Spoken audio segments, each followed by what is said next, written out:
entonces. Bueno, ya vamos a iniciar de lleno hoy lo que es lo que compete a la asignatura como tal directamente.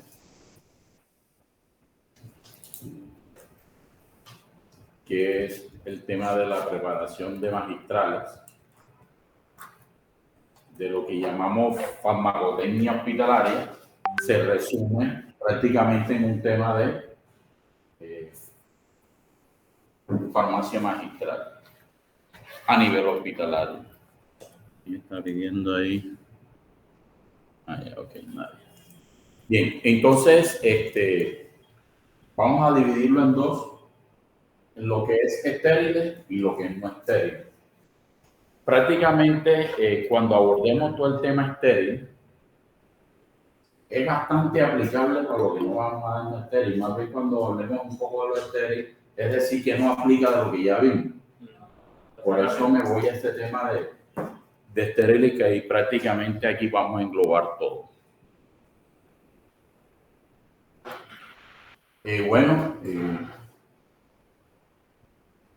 Esta presentación que les voy a presentar de aquí en adelante es guiada por la guía de preparación de productos estériles. Hay una sociedad en Estados Unidos que se llama la Sociedad Americana Farmacéuticos Hospitalarios, que ellos en todo este tiempo del lado del servicio farmacéutico, ellos siempre han presentado las guías y ellos son asesores de la FDA. Entonces digamos que yo tengo ese libro, bueno, copia de ese libro, donde ellos, de ahí prácticamente sale la información de la USP. En la USP hay mucha información de esa sociedad que yo les estoy hablando, que es la Sociedad Farmacéutica Hospitalaria de Estados Unidos.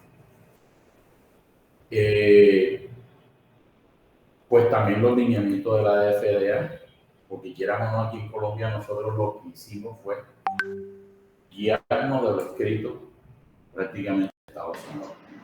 La norma es basada en todo lo que está en la norma, es lo que está cocinando la OSP y es lo que está cocinando en la guía del servicio farmacéutico de la Sociedad Americana. Pues, también la información que vamos a dar es una información actualizada de la USP 41 y 42, porque más adelante vamos a dar cuenta que en el tema cuando nosotros vamos a pedir visitas de certificación en buenas prácticas de elaboración, estos son los documentos que nos aplican. Realmente los documentos que nos aplican en reglamentación es la USP. El INVIMA está aceptando la 41, pero ya está la 42. Prácticamente como a final de año ya la 41 no la va a aceptar, sino va a aceptar la 42. La resolución 0444, que les mandé que me viene en el poco.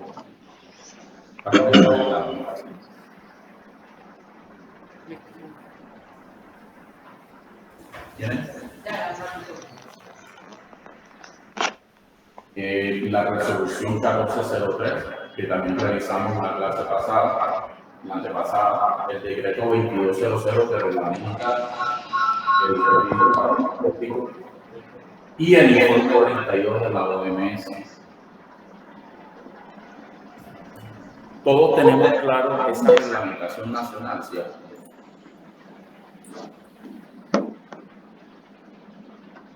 ¿Ya está conectado? Sí, ya estamos conectados. Ok. Hola jóvenes, ¿cómo están? Hola, profe. Pues con respecto a la pregunta, pues te tocarían como profundizar más que todo, diría yo, y sobre todo en la USP. Bueno, mi recomendación es que a la par de las clases que yo les voy a estar dando a ustedes, si ustedes quieren andar más allá, si quieren volver expertos en este tema de las buenas prácticas de elaboración de magistrales, nuestra principal herramienta es la USP. es la USP. Porque digamos que la de normalidad tenemos que conocerla como profesional. Y en este caso, como le digo, las que aplican más directamente, porque ellos también indagan un poco sobre la resolución de dispositivos numéricos, que no me acuerdo ahora mismo cómo queda el número. 2725. Ese es el 2725 de la guía de dispositivos médicos, también la aplican, pero digamos que no es tan rigurosa como la que yo les estoy presentando en el día de hoy. Y lo otro, la USP y el informe 32. Me imagino que el informe 32 lo dieron en un momento de sus clases en farmacotecnia. ¿O me equivoco?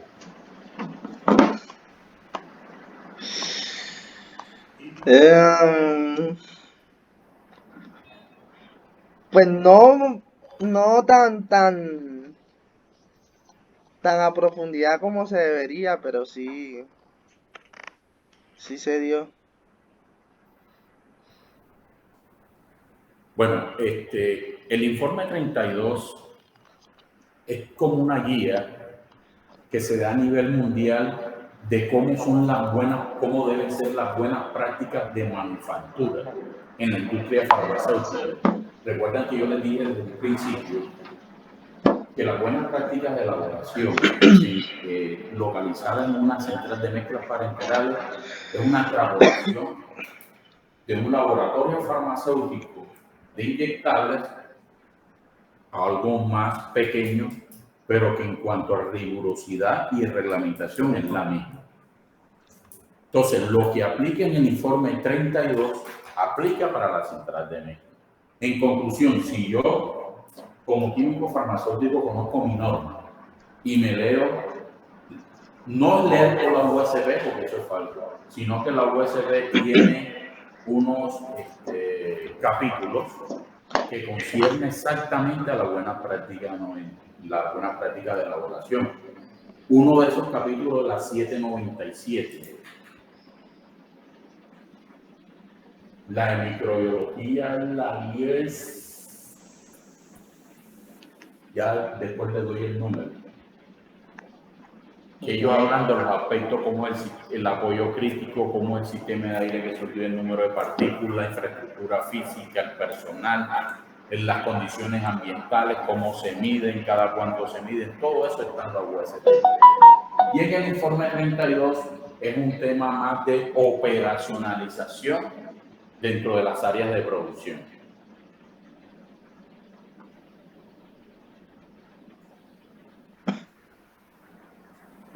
En el informe 32 es el que nosotros siempre hablamos, y cada vez que hablamos de informe 32 nos acordamos siempre de la U, el proceso MU, que no, por donde entran las cosas no es la misma parte por donde salen, y que siempre las buenas prácticas de manufactura siempre deben ser trabajadas en MU.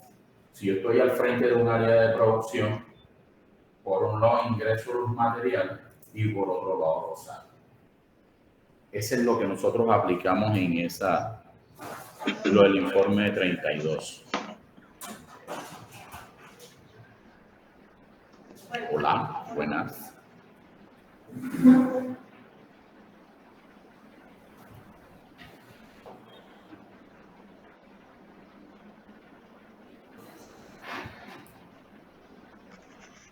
Bueno.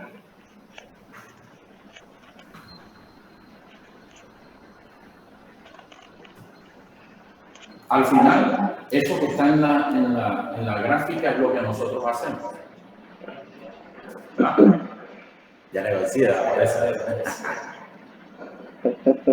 eso es básicamente lo que nosotros hacemos. Tomamos unos medicamentos,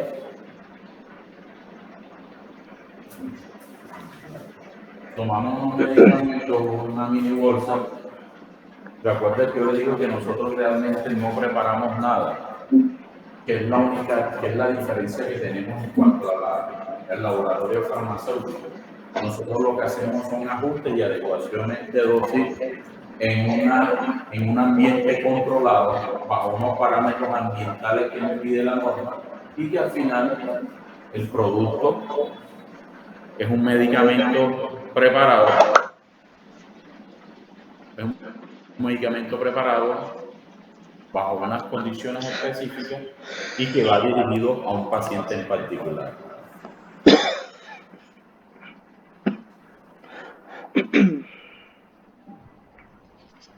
¿Por qué se llaman fórmulas magistrales? ¿A qué viene eso de magistral? Están destinadas para un paciente en específico, para atender ¿cómo se llama eso? Sin necesidad, pero Patología. exacto, para atender las patologías específicas de un paciente. Entonces, en ese sentido, siempre una fórmula magistral debe estar acompañada de una prescripción médica. Una prescripción médica para un paciente en particular. ¿Ya? Aunque vamos a ver en el transcurrir del tiempo en que nosotros como conocemos la dinámica y el consumo de medicamentos que se va a una institución, nosotros hacemos preparaciones en lote, no esperamos, pero al final yo la entrego basada en una prescripción que salió. ¿Ya? Pero lo ideal es prepararlo cuando la orden médica se genere.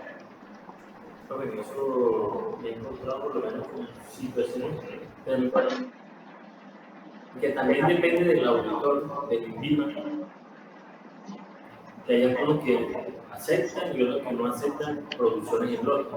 En alguna institución estuve y pues yo me les salía así por los costados y decía, yo puedo hacer una producción en lote, pero cuando me llegue con una etiqueta y todo de la fecha de elaboración y su fecha de vencimiento, pero cuando me llegue la solicitud para un paciente en particular, yo puedo hacer una segunda etiqueta que es con la que finalmente va a salir el preparado ya para el piso. Entonces, de esa manera estaría garantizando de que es una adecuación o una preparación para un paciente en particular. Es que de hecho nosotros justificamos la preparación en lote es precisamente porque recuerden que por lo general estos medicamentos van en una mini bolsa, ¿cierto? Y las mini bolsas tienen un doble, está el empaque primario donde ellos vienen, ¿cierto? Y el empaque secundario. Y se supone que donde contiene el líquido con el medicamento, el que yo tengo dentro de la parte de producción, yo coloco son los datos referentes al producto que acabo de preparar. La descripción del medicamento que ahí está, la concentración, la fecha de elaboración, la fecha límite de uso, ¿cierto? ¿Quién lo preparó? Ahora lo preparó, eso lo tengo ahí. Pero cuando yo lo saco de ahí, hago un segundo empaque.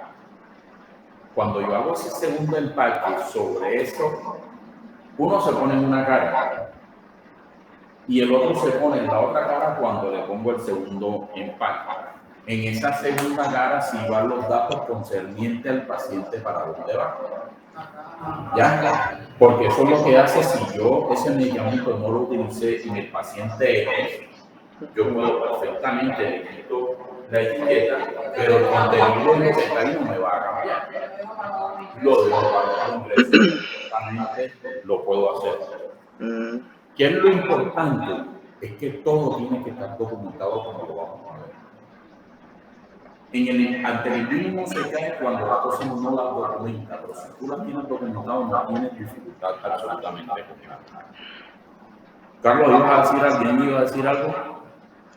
No, pues, y también cuando la sabe justificar, porque por ejemplo a nosotros nos tocó un auditor así de que no quería valer la producción por lote en la clínica Crecer.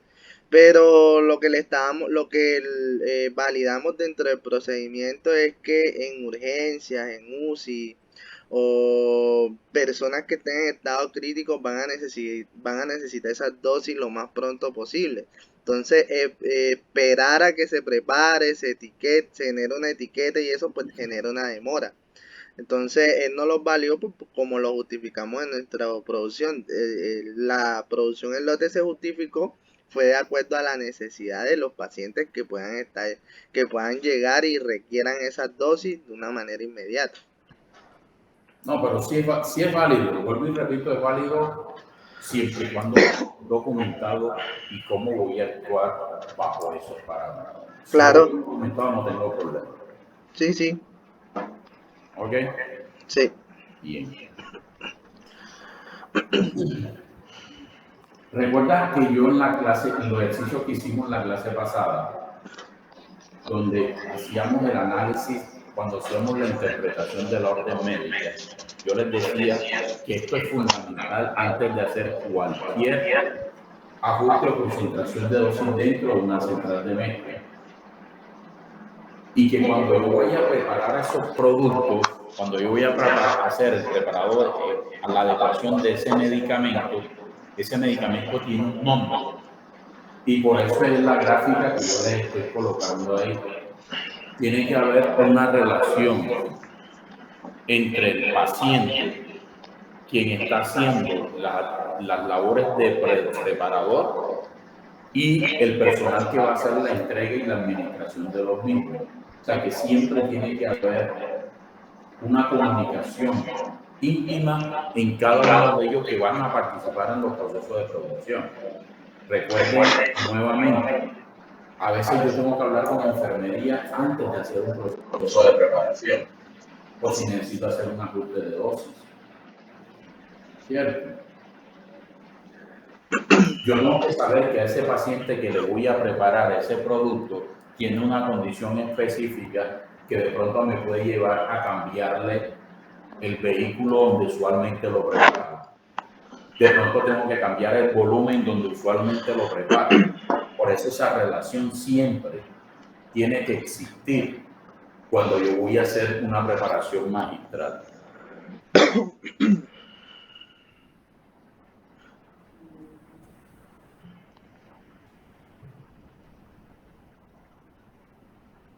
¿Qué garantizamos esos medicamentos que nosotros hacemos dentro de la central de mezcla con buenas prácticas de elaboración? Primero, estamos ofreciendo un producto identificado. ¿Por qué estamos hablando de la presentación de un producto identificado? Si ustedes van de pronto a esos medicamentos que prepara enfermería, lo único que ustedes encuentran muchas veces el nombre del medicamento. A veces colocan la hora de inicio, pero hasta ahí. Pero cuando yo preparo ese medicamento dentro de la central de mezcla, coloco informaciones que son útiles, como es la fecha límite de uso, que vamos a mirar más adelante qué es eso. O sea, cuando nosotros en magistrales ya no podemos hablar de fechas de vencimiento, porque la fecha de vencimiento nos la da el laboratorio. Ya cuando nosotros cuando cambiamos ese medicamento, cuando ya hacemos ajuste de dosis de ese medicamento, ya su vencimiento cambia. Yo tengo que establecer hasta cuándo lo puedo usar. Por eso se llama fecha límite de uso. Además que tiene el nombre completo, como le decía, el medicamento, el volumen y cada uno de esos aspectos que me exige la norma. Pues tienen las cantidades que son necesarias en cuanto a volumen, en cuanto a concentración, las envasadas, las almacenadas.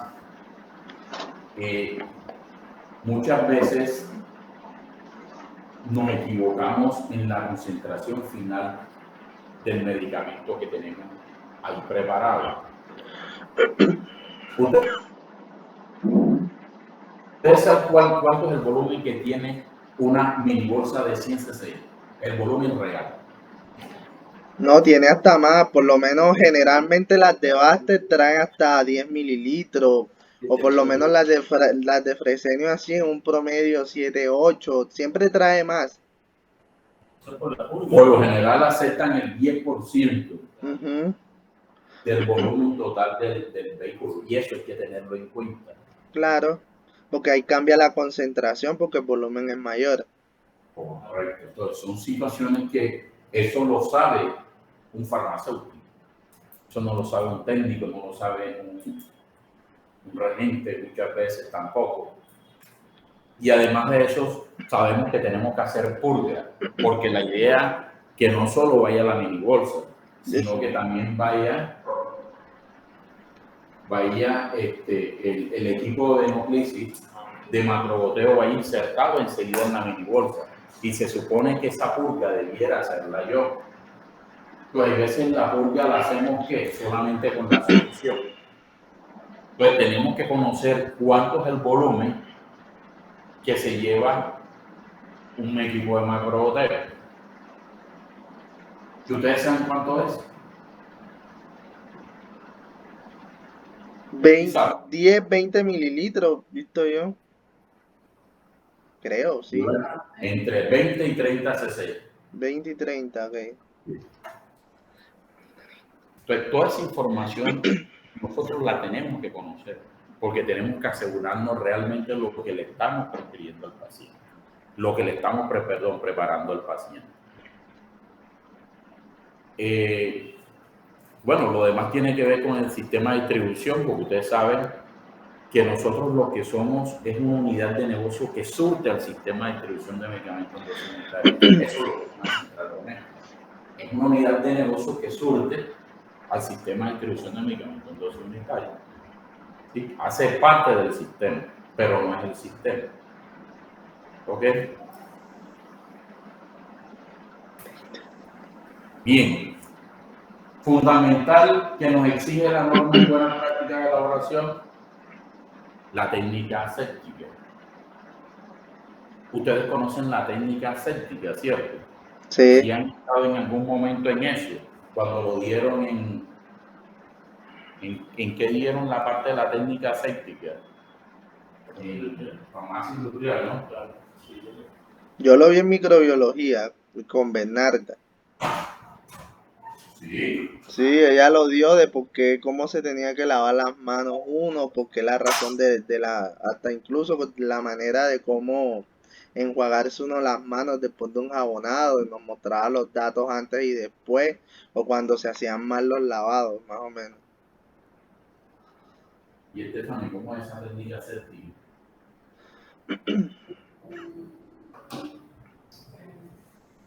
Bueno, eso incluye el lavado de manos.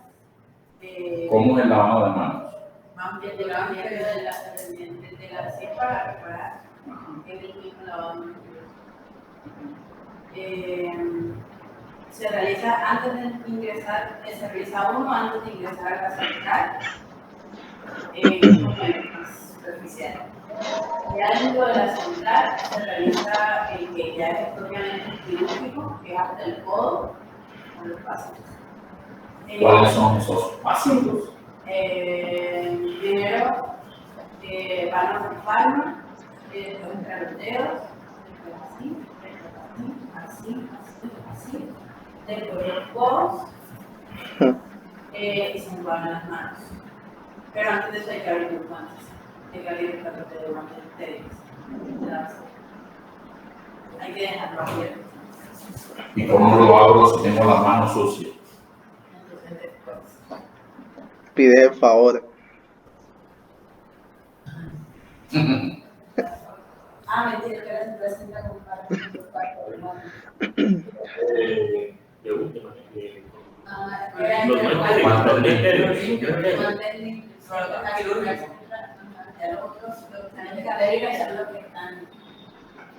Pero uno empieza de arriba hacia abajo el lavado o de abajo hacia arriba. De arriba hacia abajo.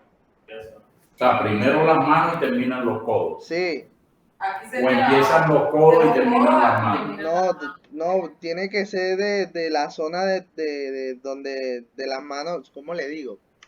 Tiene que ser desde las manos porque yo trabajo con ellas, no con los codos. Y tienen que ser las más limpias. Incluso el enjuague tiene que ser desde las manos hasta los codos para que todos esos microorganismos que vayan. Estamos hablando del enjuague. Sí. Pero la enjabonada va de los codos hacia las manos o de las manos hacia los codos. De las manos hacia los codos. Yo creería que de los codos hacia las manos, porque Pero no hacia los codos. Siempre Yo lo siempre considero lo limpia la más- zona de mayor. No, porque, ¿cómo te lo explico? Es más crítico que haya microorganismos en el dedo pulgar con el que manipulas la jeringa que en el codo donde realmente no trabaja con esa extremidad. De lo menos sucio a lo más Porque sucio, uno de lo más prácticamente sucio a uno lo viene menos. arrastrando, jalando esas De lo partículas más- lo más lejano posible de las extremidades. Sí, de las manos, exacto. Yo les voy a dejar esta incógnita. Si mis manos es lo más sucio, ¿cierto? Igual yo comienzo y lo dejo limpio. Y Ujú. después voy a poder nuevamente a otra parte que está sucia. Y la voy a enjaunar. O sea, que Carlos lo está diciendo, la carga, no sé, digo, la carga microbiológica, algo así en las manos es mayor que la de los codos. ¿Entiendes? Ya uno entonces que va de los codos hacia las manos, porque voy a luego arrastrar de una zona más contaminada a otra menos contaminada. No, realmente tú lo que quieres disminuir es la carga microbiana en las manos, no o sea, porque es con la que tú trabajas, es la extremidad con la que más trabajas, o sea, tú no preparas con el codo, tú preparas con las manos. ¿A mí me hago entender? Entonces tiene que ser desde las manos hasta el codo, tengo entendido. Bueno, se la voy a dejar ahí de investigación para mañana. Ok, Bien. Entonces, ¿qué me lavo las manos? con jabón, Con un jabón quirúrgico, ¿cierto? sí. Bien. ¿Qué otro aspecto habla la técnica séptica? La vestimenta, ¿cierto? Sí, señor. Y hay dos tipos de vestimenta. Ujú. La primera consiste en ¿qué? La segunda es con la pata estéril. No, es Sí, la de tránsito, la de tránsito. ¿Qué dice Carlos? las de primero son las de tránsito Ajá. y luego La de mayo. y después de las de tránsito uno se coloca encima las estériles. Ajá. Esos son los dos. Correcto. Exacto. Y primero uno manipula con guantes limpios y después usa los estériles. Claro. ¿Ya? Porque igual en ese transcurrir, mientras llegamos al área de preparación, nosotros de una u otra forma vamos a cargar un poco esos guantes que nos colocamos al inicio de la entrada al área de la central, ¿cierto? Sí.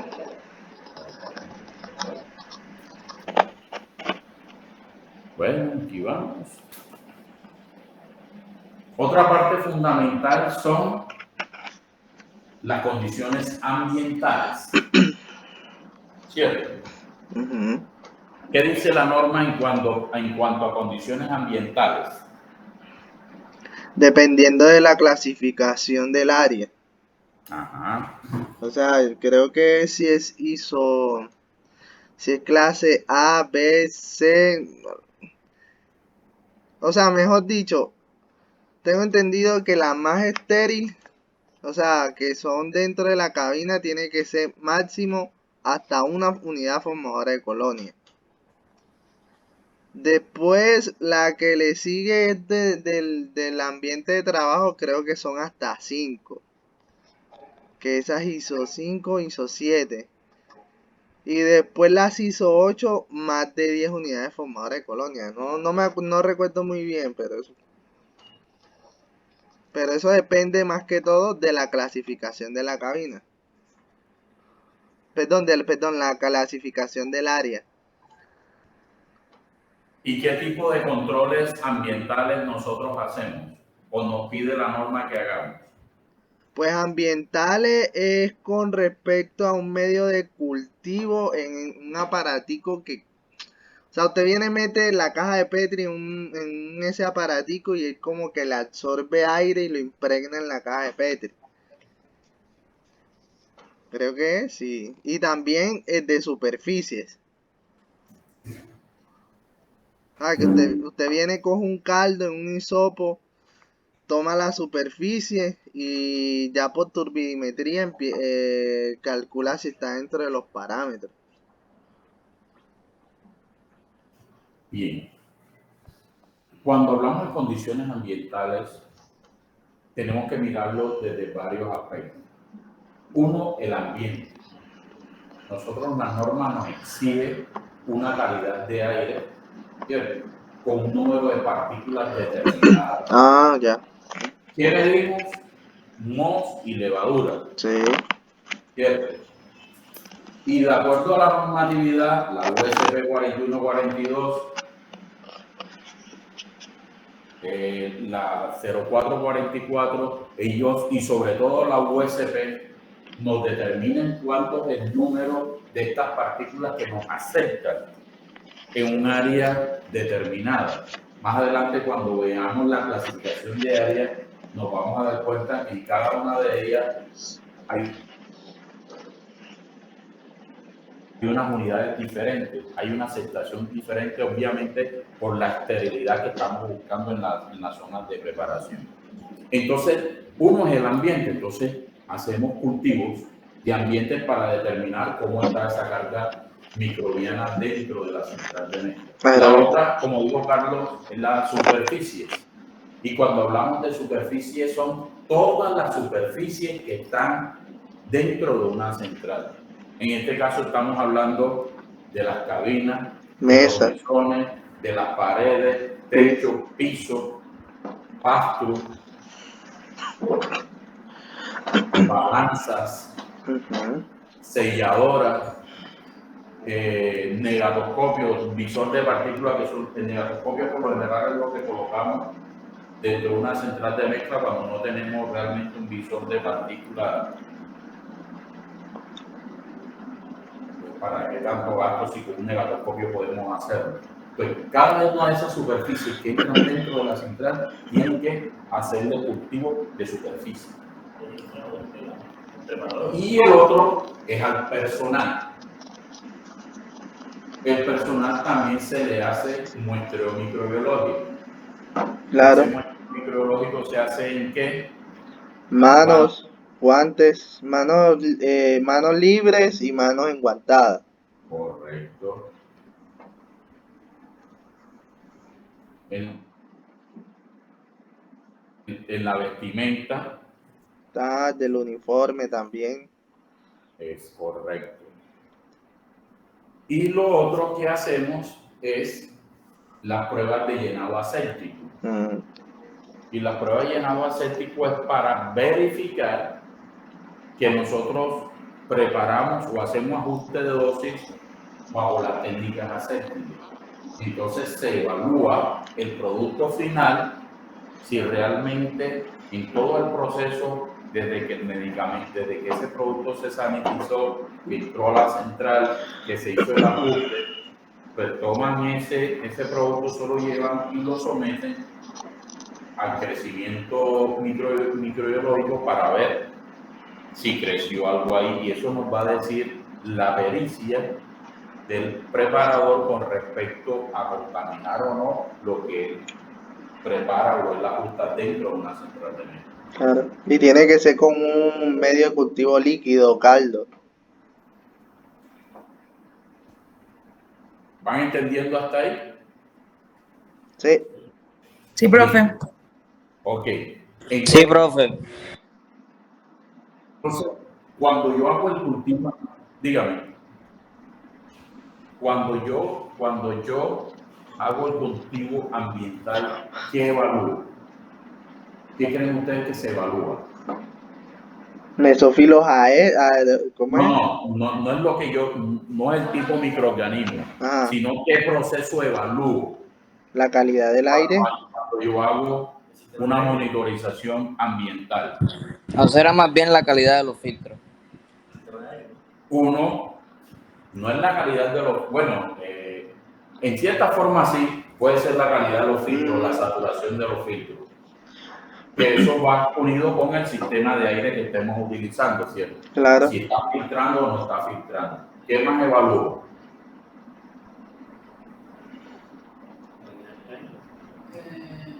Principalmente es eso. Cuando yo hago la toma de la superficie, ¿qué proceso evalúo? La limpieza. Valido la limpieza que se hace por lo general el de servicio general encargado de eso. Yo lo evalúo a él con eso. ¿Cierto? Y el llenado aséptico evalúa al preparador y todo el personal. Porque es que cuando yo hago el llenado aséptico, aparentemente evalúo al preparador.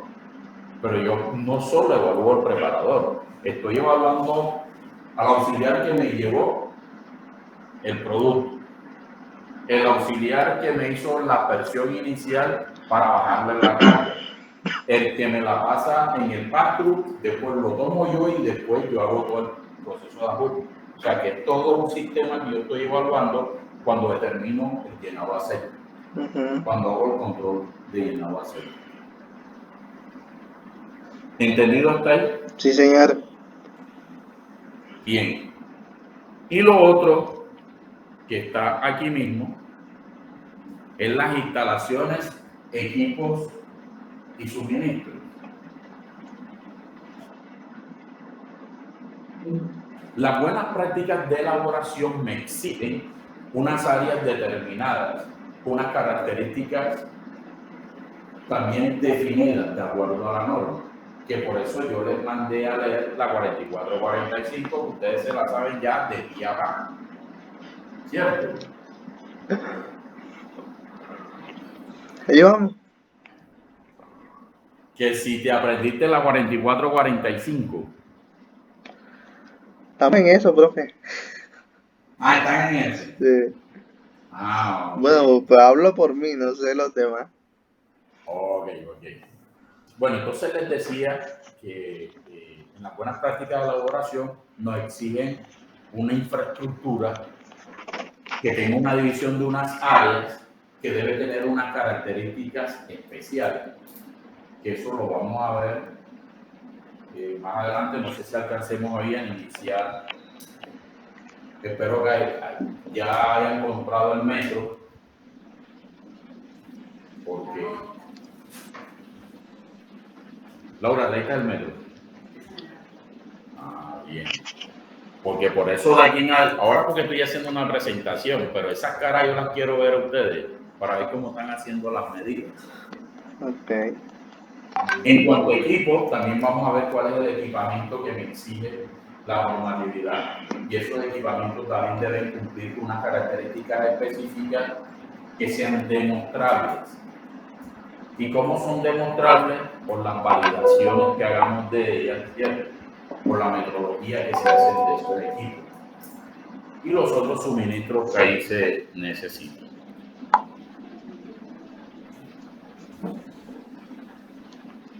Otra parte fundamental en las buenas prácticas de elaboración son los cálculos. Ahí nosotros debemos saber cómo se calcula una dosis. Debemos saber cómo se calcula Pero la dame un osmolaridad. momentico que ando en clase. Debemos saber cómo se determinan las cantidades de nutrientes, de elementos que van, por ejemplo, dentro de una nutrición parenteral. Todos tienen en su cabeza lo que es una nutrición parenteral, ¿cierto? Sí. Ok. Y además de eso, yo debo tener una documentación. Prácticamente las buenas prácticas de elaboración, una pequeña parte es ya la ejecución del proceso en sí, y la otra parte fundamental es la documentación. Porque la documentación es la que nos va a decir a cualquier auditor que lo que yo voy a hacer, la voy a hacer bajo las buenas prácticas. Por eso les comentaba al principio que yo todo lo debo tener documentado. Si yo tengo todo documentado, yo no tengo que tener problemas con ninguna visita de certificación. Y todo esto es marcado dentro de un buen proceso de aseguramiento de la calidad. Como todo proceso, como toda gestión de un servicio, como todo servicio de salud, yo tengo que hacer Profe, calidad. Dígame. yo tengo una pregunta. Mi primera experiencia laboral que tuve fue, bueno, lo que se incluyó fue la habilitación de una central de mezcla, pero yo tenía otras funciones.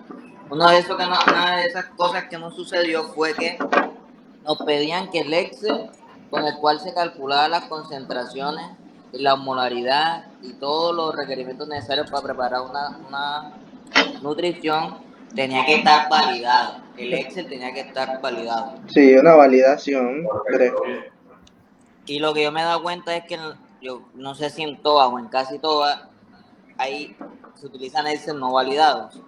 Y pues ajá, yo sé un poquito de tecnología más de lo normal que todo el mundo. Y ese Excel siempre yo lo encontraba los mil y una cantidad de errores en la fórmula. Y los médicos y todo el mundo lo quedan usando así. Pero entonces por documentación pedían que el Excel fuera validado y como nadie lo validaba, entonces los especialistas utilizaban uno, los químicos otros, los nutricionistas otros y así sucesivamente. Sí, bien barro eso. Bueno, lo que sí te digo, ¿Qué se hace con ese, como con ese Excel? ¿Cómo hace uno para uno preparar con una concentración bien o cosas de esas?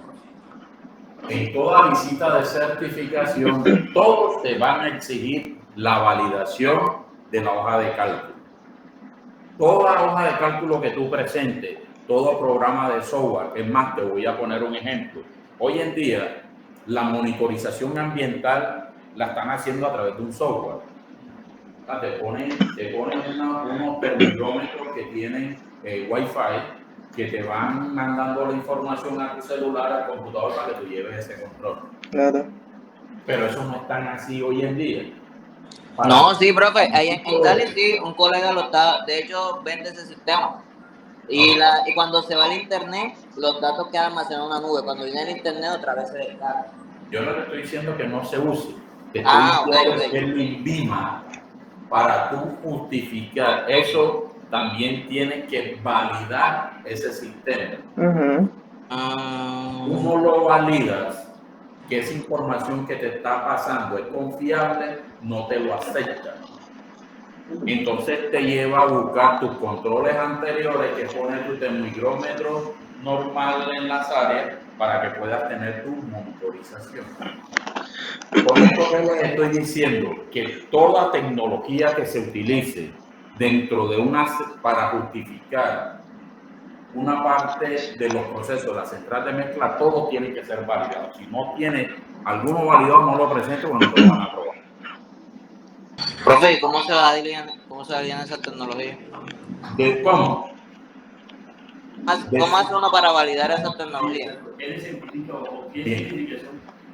Desafortunadamente, hay químicos farmacéuticos que creen que se las saben todas y se arriesgan a presentar sus propias validaciones de las hojas de cálculo. Pero zapatero a sus zapatos. Usted llama a alguien de sistema, usted tiene esa hoja de cálculo ahí, usted quiere hacer sus validaciones y téngalo por seguro que ese muchacho en un día se la hace. Sí, eso es breve. Eso es breve. Claro que tú tienes que saber qué fue lo que hizo, pero como una forma de demostrar que tú tienes el conocimiento, pero que lo hizo otro. Y es más, quien firma la validación en este momento es el ingeniero de sistema. Eso pasa en muchas visitas, que nos arriesgamos nosotros a hacer la presentación de esas validaciones. No hay necesidad. Busque su ingeniero de sistema que se lo haga. Ahora, la validación de las ayudas tecnológicas con respecto a la determinación de la temperatura y la humedad, todos esos digitales, eso te lo tiene que entregar el proveedor. El proveedor que te va a colocar los aparatos. Entonces, eso es lo mismo como cuando hacen las validaciones, que más adelante vamos a ver cómo hacemos la validación de una nevera. Es lo mismo. Entonces, ellos que te evalúan ahí, la reciprocidad, la exactitud. Entonces, entonces ellos cogen y te abren la puerta y te llevan y bueno, ahora sí, abre el computador o abre el celular donde tú tienes para ver si realmente te está mostrando ahí lo que está pasando allá. Y si tienes un internet malo, vienen los ay. Por eso tenemos que estar seguros cuando vamos a presentar alguna de esas tecnologías para una certificación que está claro que funciona. Porque si no funciona y no te dan validad, por lo menos ni los pacientes no te lo van a lograr. Tienes que tener siempre tu plan B. No, ahí es donde yo digo, bueno, ¿por qué aceptan eso? Que puede que por falla de internet y todo lo demás no llegue el registro constante, tan constante. Y si aceptan la toma algunos días, ese... Lo que pasa es que si a ti no te está llegando una información confiable de lo que está pasando ahí, puedes tener una falsa determinación. O sea, de pronto la temperatura de la nevera está en 22 y todavía el software, el celular no te está diciendo que realmente está ahí, te lo está diciendo que está en 7 grados. Porque tú sabes que cuando te sales de los límites específicos, tú tienes que tomar enseguida medidas y hacer planes de mejora. Tienes que tener tu plan de contingencia y ese plan de contingencia termina en un plan de mejora que tú tuviste que implementar. Tienes que seguir que implementarte para solucionar eso. Y si resulta que tu internet está malo, tú no vas a tener una información confiable. Pero en cambio el que está yendo allá sí está viendo si está aquí. Ya. Es que no es que la tecnología sea mala, sino que sea confiable la información que te está mandando, que sea más que todo que algo que sea en tiempo real. Y obviamente cada aparatito de esos que ellos instalan tiene que tener su metodología. Porque todo tiene que tener su calibración, certificado de calibración y todo. ¿Entendido ahí? Sí. Profe, Dígame. Sí, profe. Yo María Camila me iba a decir algo.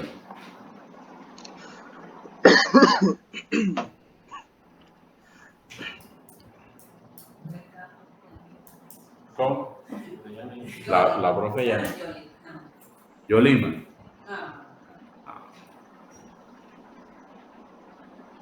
De Niles.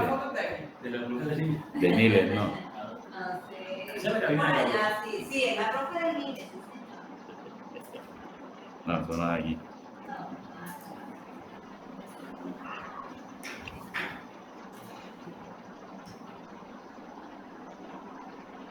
Como todo preparado que nosotros tenemos o que nosotros hacemos, tenemos que hacerle siempre un control de calidad, ¿cierto? ¿Cuál creen ustedes que son los controles de calidad que nosotros debemos hacerle a nuestros productos? Sería prueba gravimétrica, observar ¿Y cómo hace esa prueba gramimétrica?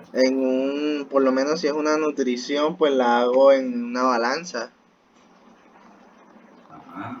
O sea, vengo, le resto el estandarizado a la bolsa, al volumen o peso que debe tener, de acuerdo a la densidad, resto y veo si cumple con el peso. También sería verle las partículas en el negatoscopio, que también así no haya fugas, no, a simple vista también no sean partículas. ¿Qué más hacemos? ¿Qué decías tú, Dulce? Bueno, verificar de que si los productos son fotosensibles o no, si lleva bolsa fotosensible o no, con fotoprotección.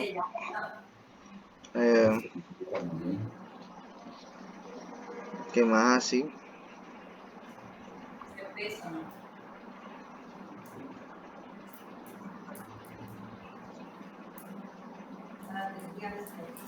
Porque Sí, es para-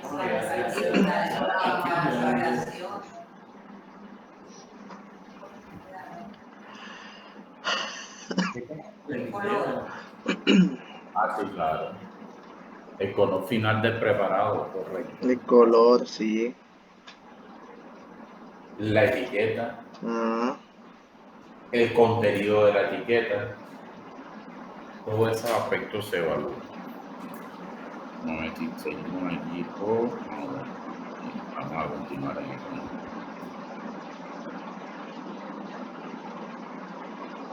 Bueno, con respecto a los procesos escritos,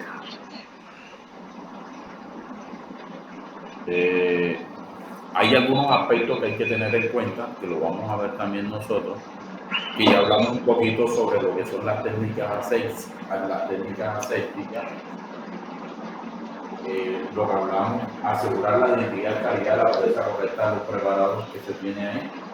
Y eso lo logramos precisamente obteniendo primero unos productos de calidad con buena fecha de vencimiento y que hayamos hecho una verificación organoléctrica antes, que es lo único que nosotros podemos emitir un medicamento.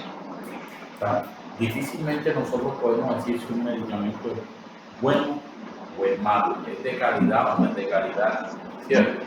Porque lo único que nosotros tenemos a la mano es mirar las propiedades organoléctricas, si hay un cambio de color,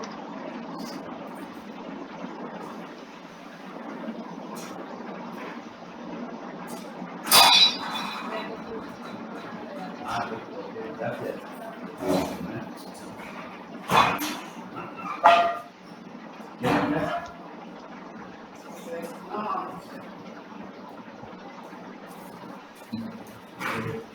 Imagínate que va a dar mani. Y esta vaina porque está cerrada y si no te llenan mi oficina. Bueno, y lo otro es lo que les comenté ahora. Las fechas límites de uso. En buenas prácticas de elaboración nosotros no hablamos de fechas de vencimiento. Las fechas de vencimiento nos los establece el laboratorio farmacéutico, el fabricante, con unas pruebas que nos presenta la norma. Claro. Aquí dice así. Una vez mandé a reempacar un isopropol de 200 microgramos a 100 miligramos. ¿Cierto? Ya que cuando llegó me di cuenta que redujeron la fecha de vencimiento, es decir, el de septiembre del 2025, el 2023 que era el que sigue, me lo pusieron a vencer 25 de septiembre del año. O sea, entiende uno, a base de empaque la carga microbiológica aumenta, en fin, pero la respuesta que me dieron, al final, o sea, reducen por una fórmula que utilizan, que además nunca me enviaron la fórmula y quien me trae el servicio de la carta. Entonces lo hizo mal. Ahora, bueno, vamos a preguntarle qué fue lo que le ocurrió. Utilizan una fórmula de farmacia y no leen ningún argumento. Pero ¿y qué era lo que hacían con el misoprostol? Tú lo mandabas a una tableta de 200. Eso es fraccionar y repagarlo. O sea, que lo que hacían era partirlo por la mitad. Explícanos, Carlos, que tú eras el que hacías esa... Espérese un momentico, cámbiese ahí. Lo que pasa es que eso, yo la verdad no le veía sentido. Porque era con una fórmula de que por lo menos era la fecha de vencimiento menos la fecha actual entre 4. Carlos, ¿o podrías repetir que tú la verdad no qué? No, yo la verdad no sé. Siempre, eso estaba estipulado así y a mí no me parecía.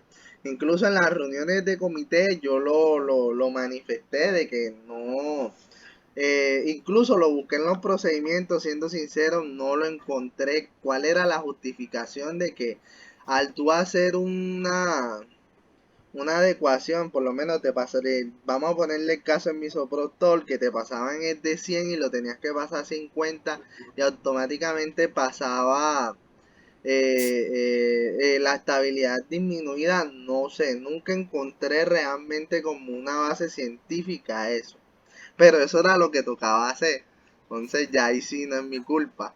Colega, pero esa sería... Sí, es su culpa, dígame. Pero entonces sería también tener en cuenta por lo que el misoprostol, como viene en esos frasquitos, la tableta suelta, Ajá.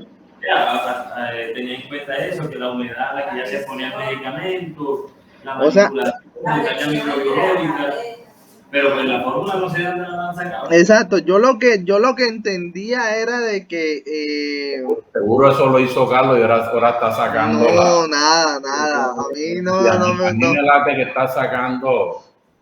No, es que créame que Laura no era la única ardida, también habían otros clientes que andaban en ese cuento por las adecuaciones de por qué bajaba 4 meses cuando se hacía un ajuste de tableta. Bueno, voy a adelantarme un poquito para explicarles qué es lo que pasa. Para que la próxima no diga que no tiene responsabilidad, porque sí la tiene. Dale. Dale, no. Bien. En la USP, por eso vuelvo y les repito, y hay que aprenderse esa. En la USP y en los libros de manipulación de productos estériles existe unos niveles de riesgo de contaminación. Por lo general, las fechas límites de uso se dan por dos situaciones. Una, por la estabilidad, que es cuando tú ya con ese principio activo que tú tienes le modificas la forma farmacéutica, ¿cierto? O ya incorporas algo diferente de lo que el laboratorio fabricante tenía, ¿cierto? De pronto él tenía en polvo, en tableta, y tú lo transformaste en una suspensión. Y ahí tú estás modificando la forma farmacéutica y ya alteraste todas esas pruebas de estabilidad que se hicieron. Las formas farmacéuticas son pensadas en la forma en la que ese principio activo es más estable. Correcto, así es. Entonces, y el otro concepto para nosotros determinar fechas límites de uso tiene que ver con los niveles de riesgo de contaminación a lo que sometimos el producto. Tuki. Bien, vamos lo del riesgo bajo, donde se hace una manipulación aséptica, se utilizó un aire ISO 5 o tipo A del producto, una manipulación de transferencia, medición, mezclado de sistemas de envasado y sellado, una apertura aséptica de ampolla, perforación de tapones estériles, de transferencia de líquido, y el periodo de almacenamiento es de 48 horas a temperatura ambiente, 14 días en frío y 45 días en congelación. O sea, eso hablamos cuando un producto, yo le puedo poner una fecha límite de uso cuando trabajo a esas condiciones. ¿Ya?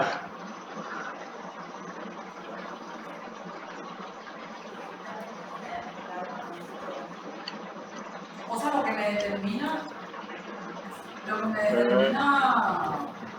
la fecha límite de uso son las condiciones de infracción. No, las condiciones ambientales. Sí. Las condiciones ambientales unido a la estabilidad.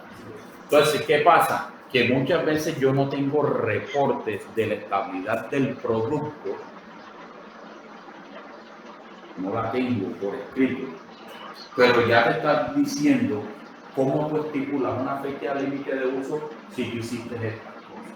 Claro. Si lo hiciste en un ambiente ISO 5, si lo hiciste dentro de una cabina laminar, que tú lo que hiciste fue tomar de aquí y pasarlo para allá, porque fíjate que aquí tú no estás mezclando. Tú aquí no estás mezclando. Tú aquí simplemente sacaste una cantidad en una ampolla y a un vial y lo pasaste por una jeringa, por lo que hiciste. Y te está diciendo, si tú no tienes información de estabilidad sobre eso, tú tienes hasta 48 horas de tener ese producto ahí, no te va a pasar nada respecto a la carga bacteriana, o 14 días si lo metes en la nevera, o 45 días si la estabilidad lo permite, en congelación. Pues fíjate que aquí no te están diciendo que tú mezclaste nada. Tú lo que hiciste fue hacer una transferencia. Ahora, eso llévenlo a la tableta. Eso llévenlo a la tableta. Si tú cogiste una tableta y lo hiciste, primero la estás sacando del empaque primario que es el blister, ¿cierto? Tú la sacas del blister. Y ahí tú cambiaste la condición ambiental, porque la fecha límite de uso de esa tableta no te lo va a determinar la estabilidad propiamente dicha. Te lo va a determinar es el ambiente en que ha sido manipulado. Entonces, si esa tableta yo la manipulo en un área que me lo permite la norma, que en este caso es un área de reemplazo, reempaque, un área de maestrales, no estériles, pero que son áreas controladas, prácticamente el crecimiento bacteriano es nulo. Pero tú ahí pudieras, si tú hiciste eso, pudieras dejarlo su propia fecha de vencimiento. Pero nosotros lo que hacemos para evitar riesgos más adelante, lo que hacemos es que enseguida le acortamos la fecha de vencimiento y colocamos una fecha límite de uso. Para eso no hay cálculo. Para eso es curarse en salud y disminuirle la fecha de vencimiento. Pero ese reempaque que hicieron ellos tendría que haberse hecho dentro de unas cabinas, no dentro del área. Si se hace dentro de la cabina, yo te digo mantener su fecha de vencimiento. Pero ¿en dónde lo voy a Pero almacenar? pero la norma a mí me permite Ajá, que eso tú no lo hagas. trabajar sin la cabina. ¿Cómo? No, la norma permite trabajar sin la cabina, pero eso sí la dejo. Correcto. Te permite trabajar sin las cabinas, pero en un ambiente controlado. Claro. En este caso te lo permite en un ambiente tipo clase 8. Esa filtración de clase 8, ¿qué porcentaje es? 95%, ¿cierto? La filtración del 95, pero no te metas por ahí porque van a enredar todo el mundo. Ok, no, sí, listo. Quiere decir, ese ambiente te permite tener a ti menos de 100.000 partículas por pie cúbico. Claro. Ese es el ambiente que te permite hacer esa preparación. Pues la idea es que tú no coloques la misma fecha de vencimiento, sino se la reduzca. Y muchos sugieren que se la reduzcas a la mitad. ¿Estamos claros? Laura, entonces mejor quédate con la fórmula porque...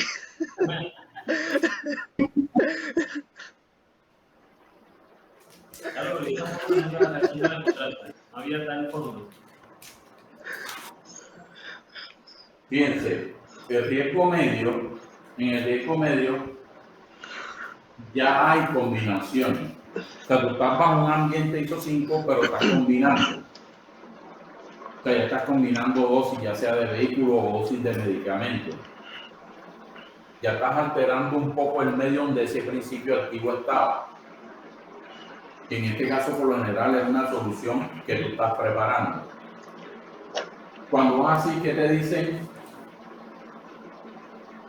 Que puede durar 30 horas su fecha límite de uso y a temperatura ambiente, 7 días en frío y 45 en congelación.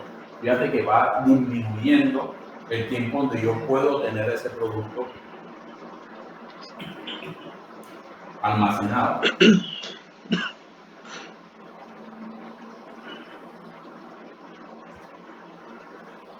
En este caso son las nutriciones parenterales, mejor dicho, lo que nosotros hacemos en la central de México. Y lo de riesgo alto es cuando yo incorporo productos no estériles a la preparación y que después lo tengo que llevar a una central de esterilización después que lo preparo. O sea que tú vayas a hacer práctica, aquí realmente tú vas a hacer una producción de algo. En este caso, como lo que muchas instituciones hacían con el ¿cómo que se llama? El hipertensivo, Captopril. la glicerina.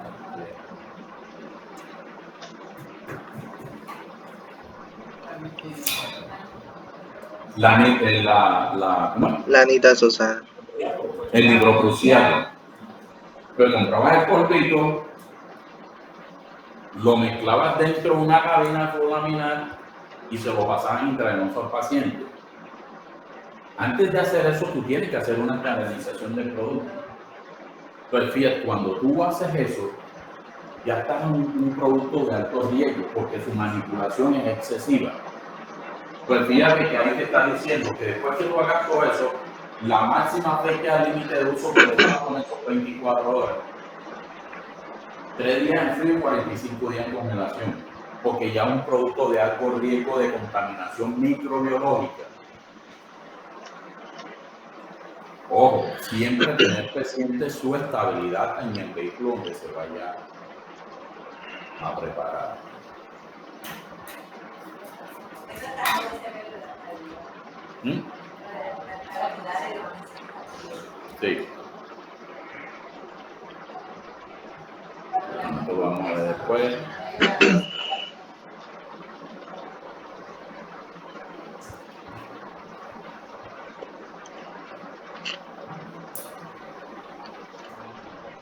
Vamos a ver después. Se vuelvan locos. Y ya.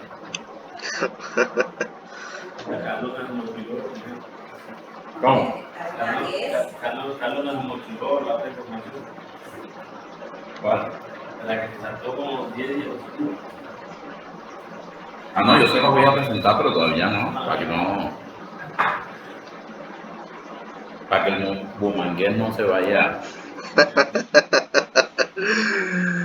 Hércules. Bueno, ahora sí, creo que lo voy a tener que ver. Bueno, ya Carlos lo estoy viendo.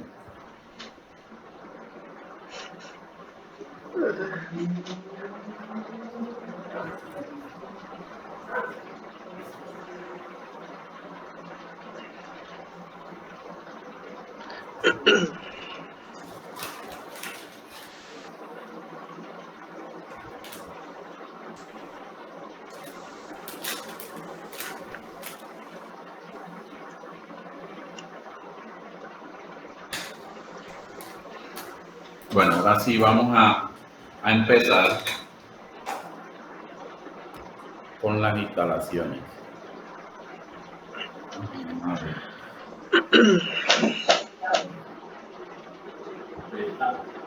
La hora. Mira la otra. La hora. Lo tienes marcado, yo te dije. Creo que tenía por acá.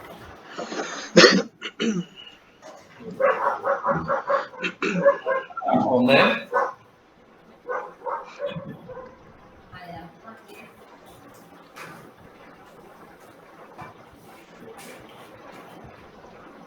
De sensibilización.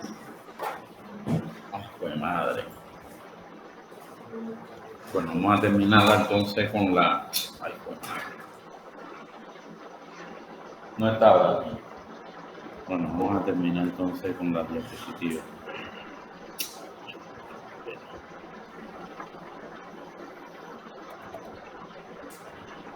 ¿Tienen alguna pregunta hasta ahí?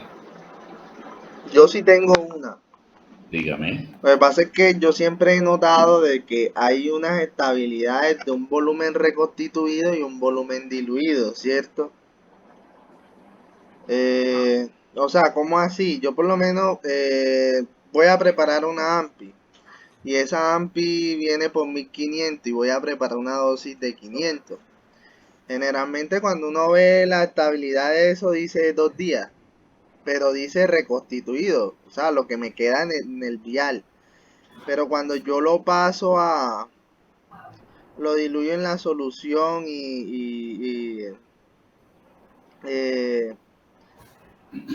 o sea, diluyo esa pequeña porción en la salina, disminuye más la estabilidad. ¿Por qué?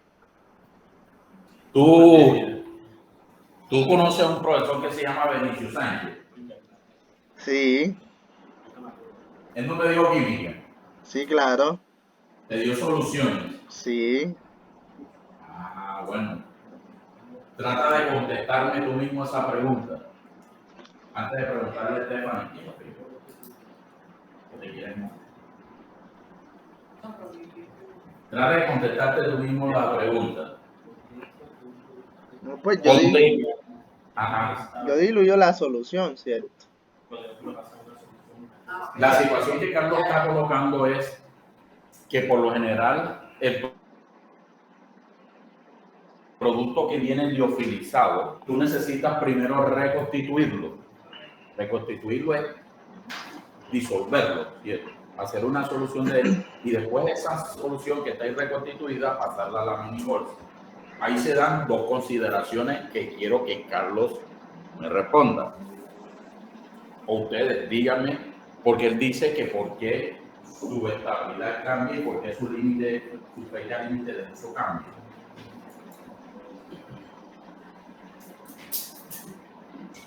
Yo lo que recuerdo de una clase de teoría que nos dieron es por la exposición del principio activo a la luz, a la incidencia de la luz.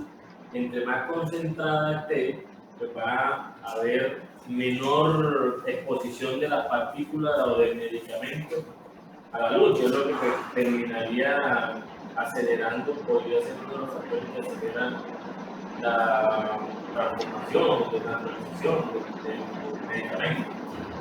Y cuando ya está disuelta, ya en un medio muchísimo mayor, pues, obviamente las partículas del medicamento se separan aún más y hay mayor incidencia de la luz a la red. Ya recuerdo yo en una clase de teoría. ¿Qué dice Estefan?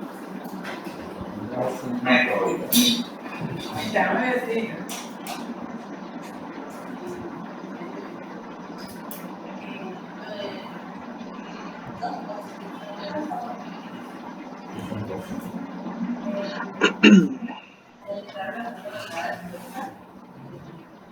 Que las funciones quedan más concentradas, no solo queda expuesta a la luz, sino que hay una clara superficie para que se considere. Y segundo, ya estamos hablando de que es una solución que está en medio como ¿Ya escuchaste, Carlos? No le escuché bien. Bueno, ya Julia te va a explicar. Carly, que tenemos primero cuando estamos reconstituyendo el producto, el principio activo, obviamente hay una concentración. Como decía el compañero Oscar, la luz, la concentración de estas partículas protege más al principio activo. Luego que tú la pasas a un volumen mayor, que es un proceso de dilución, que estamos dando dosis y todo esto, que genera el mismo efecto, pero obviamente están más expuestas, las partículas. Y la superficie es mucho mayor. Y decía Stephanie, que yo también estoy de acuerdo con eso, que el soluto. Y la solución, obviamente, también es otro medicamento. Y está en contacto con otro, o sea, está en contacto dos productos, el principio activo y la solución. Por lo tanto, la estabilidad varía, ¿no? La estabilidad del producto ya no va a ser la misma. Sí, con todo efecto, o sea, la luz y la exposición de las dos sustancias, de las dos moléculas. ¿Entendieron eso? ¿Entendiste eso, Carlos? Sí, pero no sé, o sea, porque por lo menos yo una vez cuando estábamos en el laboratorio Chalper, ellos hacían pruebas microbiológicas. Y me acuerdo yo que una crema que ellos tienen Trigentax, para hacer esas pruebas microbiológicas las llevaban a varias diluciones en cajas de Petri. Hubo a tal punto de que la diluían tanto que en la dilución donde estaba la caja de Petri empezó a crecer los microorganismos. Cuando a mí me causó como curiosidad eso, lo que yo vi y lo que... Repite. O sea, ellos tienen una crema que se llama Trigentax. Entonces, para determinar la capacidad microbiológica de esa trigenta, de cuánto puede durar, ellos hacen diluciones de esa trigenta. O sea, la diluyen muchas veces. Y en las diluciones más pequeñas veíamos que cuando colocábamos la solución diluida en una caja de Petri con un medio de cultivo, empezaban a crecer. Lo que vimos una vez fue que el conservante de esa solución estaba tan diluido que ya perdió la capacidad microbiológica para proteger productos. Pero no sé, o sea, yo que tengo entendido, los liofilizados no tienen algún conservante. Pero es que no lo dije, ojo. Es que ahí lo que se está evaluando es las concentraciones mínimas inhibitorias, que son dos cosas diferentes. Exacto. Y ahí esa es otra historia. Ajá. Aquí tú me estás hablando es estimar una fecha límite de uso si el producto está reconstituido o si está diluido. O si está diluido, sí. Ya esas son dos situaciones diferentes. Y Stephanie la contestó muy acertadamente. Ok. Yo tengo el producto reconstituido, lo tengo en mayor concentración. Ajá. Y lo tengo en mayor concentración, y si nos vamos desde el punto microbiológico, todavía le he hecho menos manipulación, porque apenas lo único que hice fue reconstituir. Ok. ¿Cierto? Sí. El hecho de la concentración está menos expuesto a las partículas al ambiente nuevo donde tú lo sometiste. En este caso, por lo general, uno reconstituye en agua estéril. Sí. Entonces, cuando ya tú haces la dilución, ya tú estás exponiendo más las partículas en contacto con el medio. En este caso, con el vehículo que tú estés utilizando. Y eso le vas a sumar, uno, le estás cambiando el pH inicialmente que tenía. Porque si es destroza o en solución salina, tienes dos pH diferentes. O sea, la característica del medio cambia. Okay. Y además la característica del medio cambia, tú tienes otro soluto ahí. Si es solución salina, tienes cloruro de sodio. Tú tienes que saber cuál es tu estabilidad en cloruro de sodio con ese nuevo medicamento que tú tienes ahí. Y si es destroza, totalmente lo mismo. Vas a tener un pH más ácido y vas a tener ahí glucosa. Entonces, fíjate que son dos situaciones que te llevan, cuando tú diluyes, tu fecha de vencimiento, tu fecha límite de uso se acorta. Cuando tú reconstituyes. Entiendo, sí, ya entendí. Ok. ¿Entendido? Sí, señor. Aquí vamos a hacer algo. Vamos a aprovechar. ¿Ustedes tienen el metro allá? Pues no. Yo aquí no. No. Ajá, María Camila, ¿y entonces cuándo lo van a tener? Profe, que yo sepa el metro ahí, el metro es, pero que yo sepa el instrumento de medida no es una cinta métrica. Ya me va a decir que ¿Cómo así que metro? Ahora Metro me puede dice ser un paso puede ser un metro, no sé.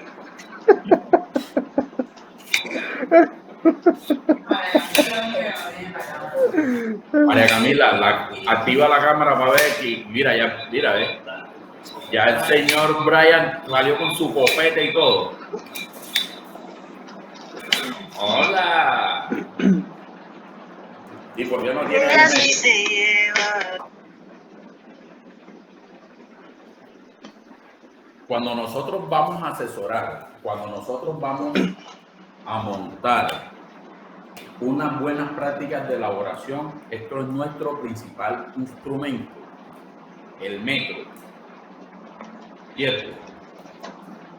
Se me quedaron los marcadores allá arriba, pero voy a tratar de explicarles un poco, que después lo vamos a ver, pero para que más o menos aprendamos a hacer el cálculo de las áreas. de por qué el fundamento de cada una de ellas. Ahora, al inicio de la clase, yo les mostraba la normatividad en que me estaba basando para presentarle estas clases. Y una de ellas tiene que ver con el informe 32 de la OMS.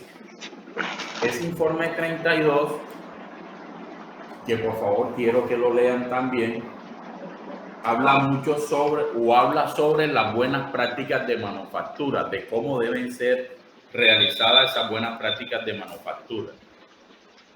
¿Ya? Entonces, ¿cuáles son las áreas necesarias para unas buenas prácticas de elaboración? Primero, o sea, si nos vamos al entorno completo, primero tiene que haber una parte administrativa, ¿cierto? La próxima clase les haré el gráfico. Debe haber una parte administrativa donde se van a hacer los cálculos, donde se van a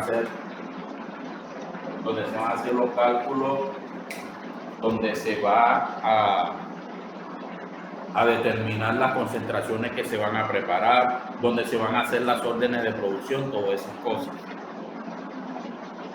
Luego, cuando ya yo tengo claro lo que voy a preparar, yo debo tener dos tipos de flujo para la central de mezcla.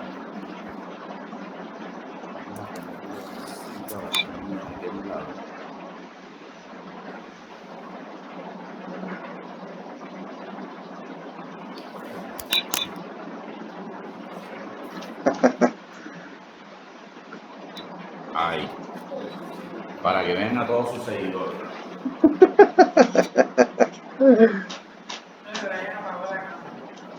Entonces, les comentaba que en ese informe 32 habla que en las buenas prácticas de elaboración deben haber dos tipos de flujo. Un flujo de materiales y un flujo de personal.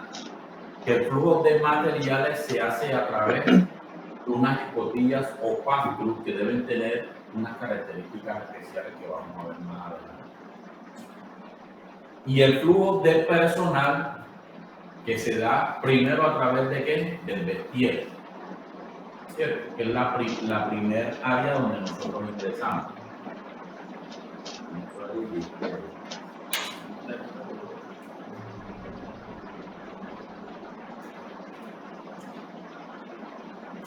Bueno, entonces la primer área que nosotros tenemos en una central de mezcla es el vestir. Después del vestir viene un área de sanitización. En ese área de sanitización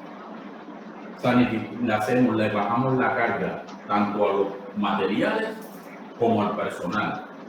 Y bajarle la carga en el personal es la técnica aséptica, el lavado aséptico que hacemos, la ropa que nos ponemos en el vestir. Y la sanitización que hacemos, la carga que le bajamos a los materiales, con soluciones antisépticas. En este caso, lo recomendado siempre es utilizar el alcohol etílico o isopropílico. Por lo general, nosotros utilizamos el alcohol etílico. Con eso es que nosotros bajamos la carga del producto que va a ingresar a las áreas de preparación. Luego que nosotros hacemos eso, ya ingresamos a un área de alistamiento que llamamos así, que ese área de alistamiento es el área donde nosotros vamos a organizar esos productos, esos materiales que tenemos ahí, lo vamos a ingresar al área que corresponde. Si nosotros hacemos adecuación y ajuste de dosis oncológico, pues ese producto irá al área oncológico, si es antibiótico, si es nutrición, si es pan magistral, Luego atravesamos una serie de puertas que están separadas por una esclusa. Bien, esas esclusas que son barreras que van a impedir que haya contaminación cruzada, ni que nada entre, ni que nada salga. Y luego de eso ya viene el área de preparación que nosotros llevamos. Y ese área de preparación tiene Nosotros hablamos realmente de un área de preparación, pero ahí hay dos. Tenemos el ambiente del área de preparación y el área de preparación verdaderamente dicha, que son las cabinas de flujo laminar. Exactamente, que es donde ya exponemos al producto si es una ampolla, por ejemplo, y ahí nosotros la vamos a someter a un ambiente que tiene que ser estéril para que se mantengan las características microbiológicas desde el ingeniero del laboratorio. Esas son las áreas que nosotros debemos tener en una central de energía. Ahora, ¿qué dimensiones, de acuerdo a la 4444 que ustedes, el 4445 que ustedes leyeron, debe tener cada una de esas áreas? ¿Y en qué se fundamenta? ¿Qué dice la norma con respecto a eso? Pero la han leído. Oye, la ley, pero yo no sé si hablaba de servicio farmacéutico, lo que hablaba de servicio farmacéutico, decía, lo que aplique o lo que se fundamente en las normatividades propias. Ustedes me estaban remitiendo a 0444. Recuerden que yo les dije que del servicio farmacéutico y de farmacia iban a encontrar poquito, prácticamente nada, pero el fundamento sí estaba ahí. ¿Qué dicen en cuanto a los consultorios?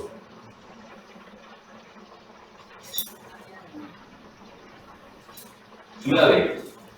¿Tienes cara de pena?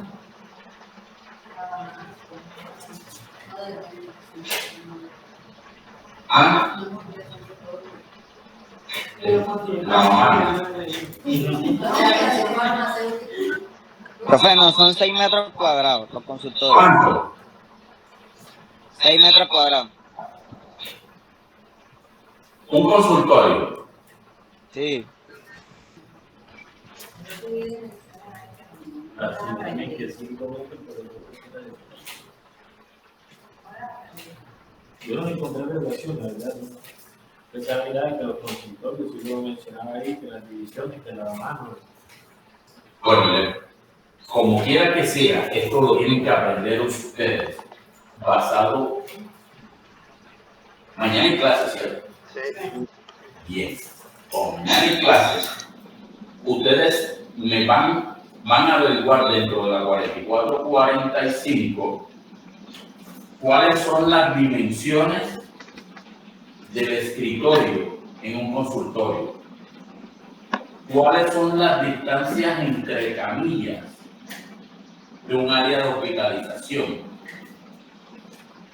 cuál es la distancia de piso a techo de un quirófano.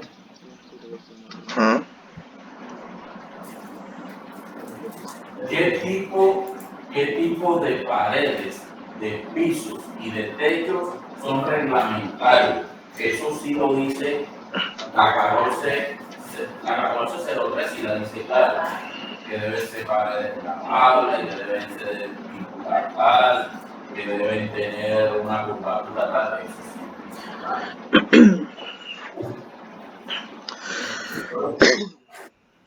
Oye, consulta. Está grabando igual. Lo otro, se van a averiguar cuál es el área libre de trabajo que debe haber en el escritorio para el operador. Sí, claro.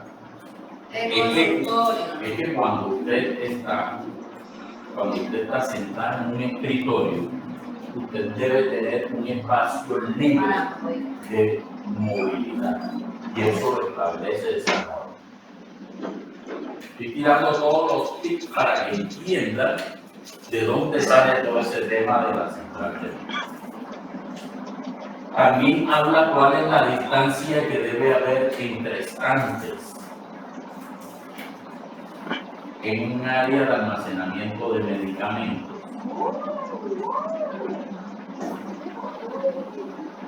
Y hay cosas que sí tienen ustedes que se los aprenden a medida del tiempo, cuáles son el ancho y la profundidad de las cabinas de flujo laminar. Si es de 80, si es de 120 o si es de 180. Esas especificaciones son fundamentales también, conocer cuál es la altura. Porque eso no va a no. Eso nos va a determinar nosotros cuál es la altura mínima que yo debo tener.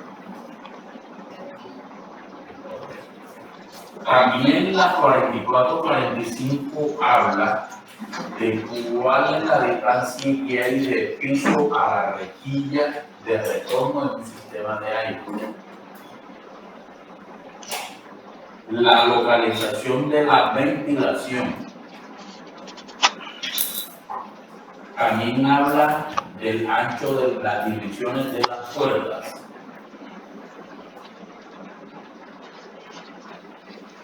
Todo eso en conjunto, mañana vamos a comenzar a diseñar una central con esa información que ustedes van a investigar en la 44. Entonces te van a decir, hombre, el escritorio debe tener una altura máxima de tanto. Ahí te habla, recuerden por ejemplo que una central de mezcla debe tener unos tomacorrientes.